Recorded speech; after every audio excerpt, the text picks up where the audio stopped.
I'm 680 News senior business editor Mike Eppel. We're not expecting any change in the price for gas here in the GTA overnight, but later in the week we could see a price movement to the upside following that massive explosion at Irving Oil's refinery in St. John, New Brunswick, early Monday. 4 workers injured, and that refinery had already been shut down for maintenance, but that diesel explosion has that refinery potentially on shutdown for the foreseeable future as they try to figure out what went wrong. It's a major producer in the Canadian Eastern gasoline market. Big question, what does it mean for the price at the pumps?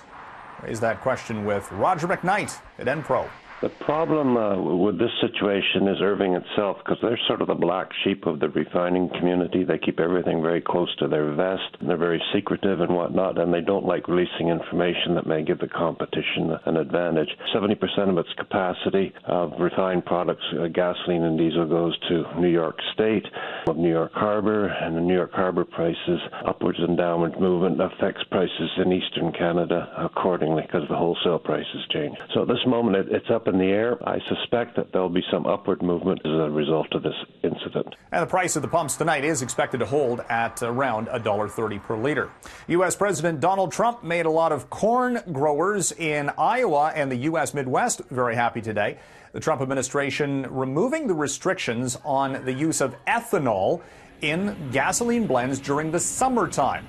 That is a move to appease the farmers who have been hurt by some of the Trump administration's own tariffs that have been enacted and the reciprocal tariffs by China. Now, the energy industry itself is not happy with all of this because the oil producers say there's more than enough oil to be refined into gasoline and we don't need necessarily ethanol. And consumers could bear the brunt of this because if ethanol is made from corn, well, then they're not making it into food products, and that could just lead to higher prices. Cannabis companies making some moves today. From the marijuana files, Aurora Cannabis of Edmonton filing to list its stock in the New York Stock Exchange. It's been one of the high flyers on Bay Street so far this year, and these companies are looking stateside to raise more capital for further expansion. Canopy Growth, the biggest player in the marijuana space, got approval from Health Canada to expand its greenhouse space, 1.1 million more square feet of production capabilities as the producers are ramping things up to meet what is expected to be heavy demand for supply when cannabis is legalized on October 17th. Tale of two housing markets in this country. In Ontario and Quebec, the pace of home construction continues to accelerate, according to the Canada Mortgage and Housing Corporation, meeting rising demand in two of the hottest markets, Toronto and Montreal. Western Canada, very different. Housing starts fell 43% in BC in September, year over year. They slumped in Alberta as well, as those markets continue to react to local factors in BC, all of the rule changes on mortgages that have been slowing that overheated market. In Alberta, it still comes back to the energy trade, and still a very slow rebuild after a number of years of fast growth, but slowed down over several years since.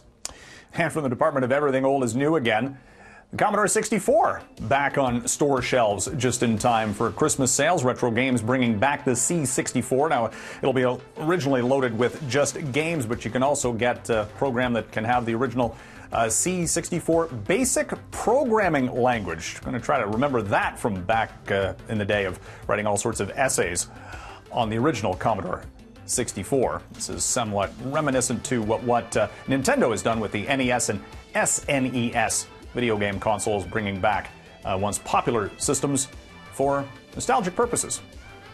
From the 680 Newsroom, I'm Mike Eppel for City News.